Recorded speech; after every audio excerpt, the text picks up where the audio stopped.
These are 13 box office disasters that Hollywood tried to bury with fabricated reviews, manipulated numbers, and outright lies. Invented critics, Oscar bribery, studio sabotage, and AI-generated quotes have all played their part over 60 years of the film industry deceiving audiences.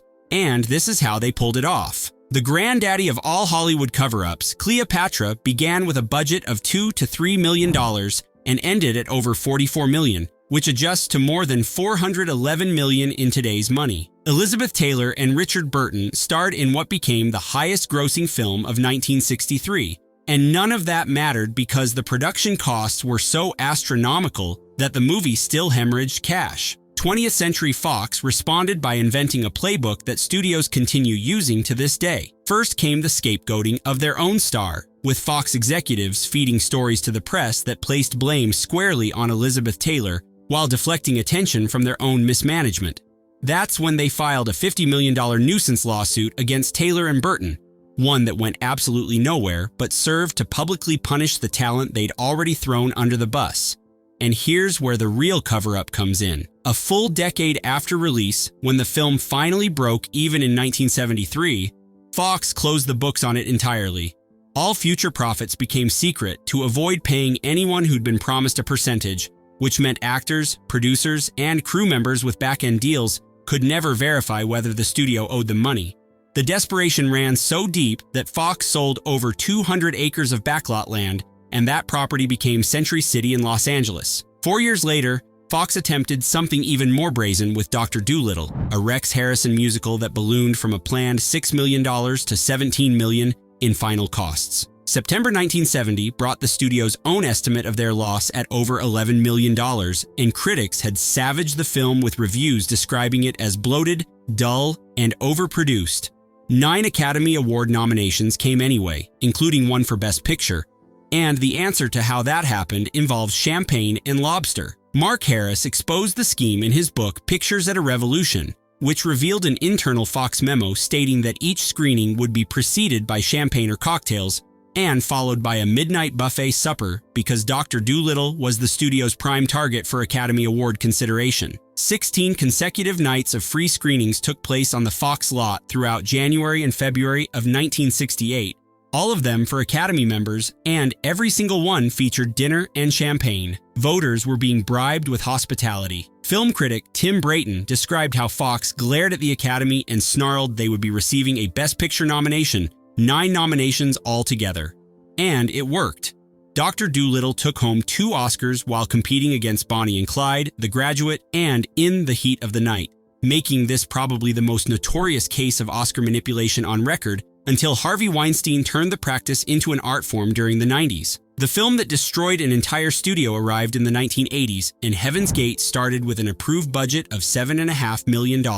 Director Michael Cimino's Western starring Chris Christopherson and Christopher Walken finished at $44 million, and once you factor in marketing, the break-even requirement hit $140 million. Domestic gross came in at $3.5 million. United Artists tried to hide something buried in Cimino's contract, a remarkable clause stating that any cost overruns would be paid by the studio and not be regarded as going over budget. That language allowed UA to keep funding a runaway production while technically claiming it remained on budget the entire time. 6 days into filming brought Cimino 5 days behind schedule with $900,000 spent for just 1.5 minutes of usable footage. Executives demanded to see something, and Cimino showed them a 5-hour, 25-minute cut while claiming it was only 15 minutes longer than the final version would be. Physical measures to prevent oversight came next. Stephen Bach's book, Final Cut, documented how Cimino had bars put on the cutting room windows and all the locks changed so nobody could come in, and Bach served as United Artists' senior vice president during production, making his account authoritative. Transamerica sold United Artists to MGM within a year. Heaven's Gate was a runaway production, but Ishtar was allegedly deliberate sabotage by a studio against its own film. Warren Beatty and Dustin Hoffman starred in this 1987 comedy directed by Elaine May, which cost over $50 million and pulled in only $14.3 million domestically. Studio head Guy McElwain was fired during production, and his replacement turned out to be David Putnam, a man with documented feuds against both stars. Before Beatty's Reds was released, Putnam told a columnist that Warren Beatty should be spanked in public for the film's spending. Regarding Hoffman, Putnam declared him the most malevolent person he had ever worked with. Multiple sources documented what they believed was a deliberate campaign to undermine the film from within. Ishtar's artistic consultant Philip Shopper explained that the feeling was negative stories were instigated, if not thought up, by Putnam, at least with his blessings. Director Mike Nichols called Ishtar the prime example of studio self-destruction in Hollywood history, and here's what got buried. 3 preview screenings went extremely well, with Beatty describing the Toronto preview as the best he had ever had. Peter Biskin's book documented that same screening producing a standing ovation, and all of that positive reception disappeared beneath the weight of the negative press campaign. Carolco Pictures was already drowning by 1995, having posted an $88 million loss in 1992, followed by $64 million in 1993. Their solution was to make Cutthroat Island, an action-adventure starring Gina Davis that ran up costs between $98 and $115 million. Foreign investors became the targets of this particular cover-up. Carolco aggressively marketed the film to overseas distributors while promising it would be a sure hit, and those foreign investors paid $50 to $60 million in advance based on nothing but those promises. Production chaos stayed hidden from the people writing checks. Michael Douglas had quit due to script changes, and director Rennie Harlan later admitted they begged to be let go because they felt a pirate movie with a female lead was doomed, but contractual obligations kept everyone trapped. Harlan spent $1 million of his own money on rewrites because Carolco couldn't afford them. A former executive admitted to The Independent they knew if they lost Cutthroat Island, bankruptcy was inevitable. Variety reported that Mario Kassar wheedled an extra $40 million from a European banking syndicate just to finish the film, and the domestic gross came in at $10 million. Carolco filed for bankruptcy 1 month before the movie even reached theaters. Eddie Murphy's Coming to America pulled in between $288 and $350 million worldwide, and according to Paramount Pictures, the net profit was exactly $0. Welcome to Hollywood accounting. Art Buchwald, a Pulitzer Prize-winning Washington Post columnist, had sold a 2.5-page treatment called King for a Day to Paramount back in 1983 for an Eddie Murphy vehicle. His contract entitled him to 19% of net profits, and Coming to America contained nearly identical plot elements to Buchwald's treatment, yet he received neither credit nor payment. Buchwald sued, and the trial that followed exposed how studios make hits disappear on paper. January 8, 1990, brought a ruling from Superior Court Judge Harvey Schneider declaring that the movie was based upon Buchwald's treatment and that Paramount's net profit formula was unconscionable. Court testimony exposed all the tricks: inflated distribution fees charged from subsidiary to subsidiary, arbitrary overhead allocations, interest charges on internal loans, and double counting costs. Director John Landis offered an ironic observation that the only people Buchwald's lawsuit benefited were Eddie Murphy and himself, because it forced Paramount to open their books. Paramount settled for approximately $900,000 rather than appeal, and what mattered most was preventing the unconscionability ruling from being challenged because they feared it would trigger industry-wide lawsuits. Pierce O'Donnell, Buchwald's attorney, wrote a book detailing absurdities like a $235 McDonald's breakfast charged to production for Eddie Murphy. The turn of the millennium brought Sony Pictures inventing their own film critic from scratch. David Manning supposedly worked for the Ridgefield Press, a small Connecticut weekly newspaper, and Manning provided glowing quotes for Sony films, calling Heath Ledger this year's hottest new star for A Knight's Tale and praising The Animal as another winner. David Manning didn't exist. Matthew Kramer, director of creative advertising at Columbia Pictures, created the fictional critic entirely. Josh Goldstein, senior vice president of creative advertising, supervised the operation, and both received suspensions without pay for 30 days when the scandal broke. Newsweek reporter John Horn grew suspicious when Manning praised The Animal before it had been screened for critics, a physical impossibility for any legitimate reviewer. Horn called the actual Ridgefield Press, and publisher Thomas Nash confirmed no David Manning worked there. June 2001 brought the story to the public. Sony spokesperson Susan Tick called it an incredibly foolish decision and claimed the company was horrified, but inventing critics wasn't their only trick. Sony also used employees posing as ordinary moviegoers in television ads for The Patriot. with marketing employee Tamaya Petaway calling it a perfect date movie without disclosing her Sony connection. A class action lawsuit ended with a $1.5 million settlement in August 2005. Moviegoers could claim $5 per ticket, but only 170 people actually filed claims, resulting in just $5,085 paid out to consumers, while attorneys collected $158,000 in fees. Disney publicly reported John Carter's budget at $250 million. But British tax filings that required disclosure for UK tax credits told a different story. The actual budget reached $306.6 million. Forbes uncovered 4 sets of financial statements between 2010 and 2013 by investigating a production company called Think Thark Productions, named after the Martians in the John Carter books. After the UK tax rebate, the net cost still stood at $263.7 million, with marketing adding another $100 million or more on top. Director Andrew Stanton declared publicly in February 2012 that he wanted to go completely on record that he was literally on budget and on time the entire shoot. Reports of final costs exceeding $300 million went unaddressed, and Disney continued insisting the film came in at $250 million despite all the evidence pointing elsewhere. Domestic gross reached $73 million, while worldwide numbers hit $284 million. Disney announced a $200 million write-down, and Rich Ross, chairman of Walt Disney Studios, resigned 1 month after release. Studios found a new target for manipulation by 2018, and that target was Rotten Tomatoes scores. A Vulture investigation exposed how PR firm Bunker 15 allegedly paid critics $50 or more per positive review to submit to the aggregator site. Ophelia starred Daisy Ridley and Naomi Watts, and the film's score climbed from a rotten 40 to 46%, all the way to a fresh 62%. Bunker 15's tactics included targeting small, often self-published critics who were Rotten Tomatoes approved, along with asking reviewers who gave negative reviews to publish them on a smaller blog that Rotten Tomatoes never sees. Daniel Harlow, Bunker 15's founder, admitted to Vulture they had thousands of writers in their distribution list, and a small handful had set up a specific system where filmmakers could sponsor or pay to have them review a film. Director Paul Schrader, the filmmaker behind Taxi Driver, put it plainly when he stated that the studios didn't invent Rotten Tomatoes and most of them don't like it, but the system is broken because audiences are dumber and normal people don't go through reviews like they used to.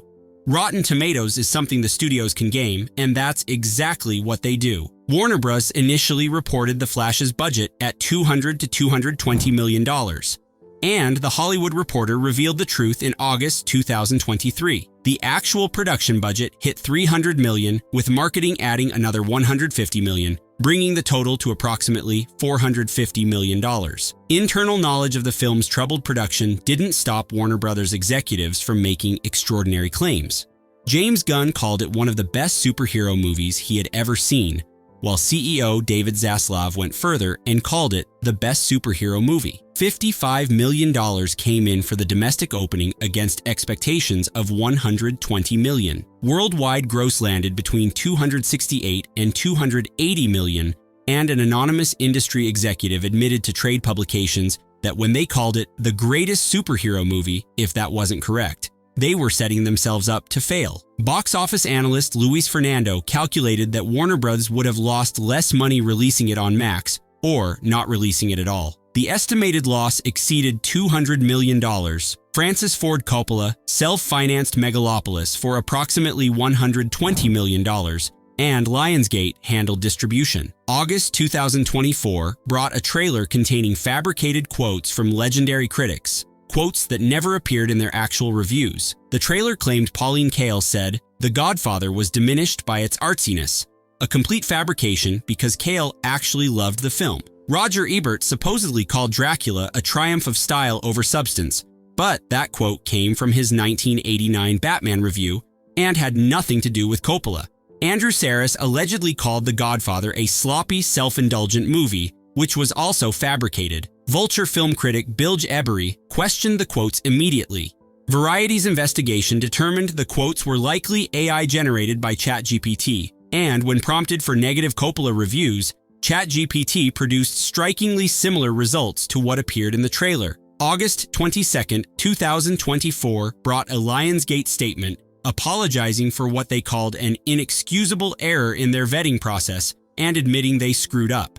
Eddie Egan, a marketing consultant with 20 years working with Lionsgate chair Adam Fogelson, was terminated. Variety critic Owen Gleiberman responded that even if you're one of those people who don't like critics, they hardly deserve to have words put in their mouths. February 2021 brought a major Los Angeles Times investigation exposing how the Hollywood Foreign Press Association had operated for decades.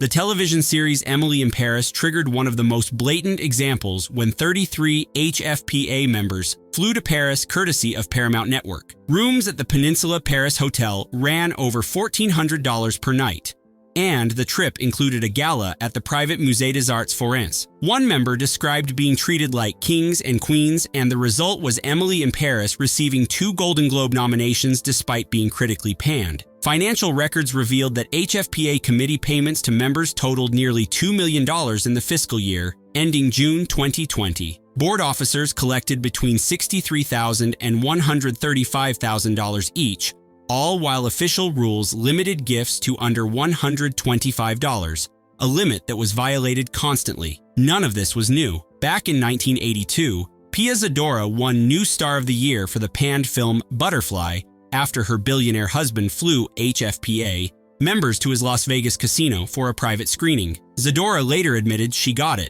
Sony treated members to a Vegas trip with a private share concert for Burlesque and The Tourist in 2010, and both received nominations despite poor reviews. Fallout came hard and fast. NBC pulled the 2022 broadcast entirely, while Netflix, Amazon, and Warner Media announced boycotts. Tom Cruise returned his 3 Golden Globe trophies, and over 100 publicity agencies signed a joint letter demanding reform. August 2023 brought a lawsuit filed in Los Angeles County Superior Court by TSG Entertainment Finance, a company that had invested $3.3 billion in Fox and Disney films since 2012. Their allegation was that Disney used nearly every trick in the Hollywood accounting playbook to deprive them of hundreds of millions of dollars. An independent audit found over $40 million in underpayments from just 3 sampled films.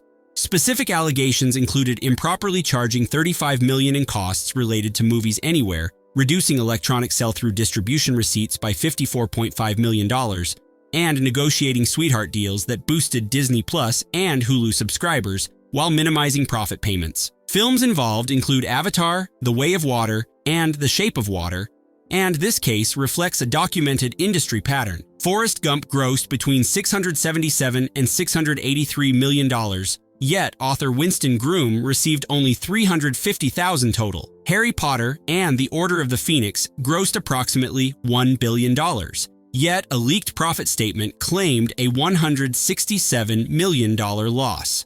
David Prowse, who played Darth Vader in Return of the Jedi, received letters for decades explaining the film never turned a profit despite grossing $475 million. The biggest Hollywood accounting verdict ever came in 2019 when an arbitration for the television series Bones awarded $179 million after finding Fox executives lied, cheated, and committed fraud regarding a show that an executive had called perhaps the most profitable in Fox's history. Cleopatra's closed books in 1963 and Disney's alleged accounting tricks in 2023 share the same DNA, with the mechanisms of Hollywood deception evolving but never disappearing. Fabricated critics gave way to AI-generated quotes while champagne Oscar bribes transformed into Rotten Tomatoes score manipulation. Creative accounting remains so standardized that arbitrators have found it rises to fraud.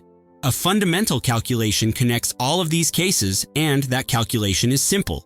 The reputational and financial benefits of deception typically outweigh the consequences. Sony paid $1.5 million to settle the David Manning scandal for films that grossed hundreds of millions, and studios have repeatedly paid settlements rather than allow courts to examine their accounting practices. Each case here represents a moment when the curtain slipped and the machinery became visible. Together, they reveal an industry where the phrase Hollywood accounting isn't cynicism but legal precedent, where based on a true story applies to everything except the financial reports. The next time a studio claims their blockbuster somehow lost money or that their flop was actually a misunderstood masterpiece, remember these 13 films.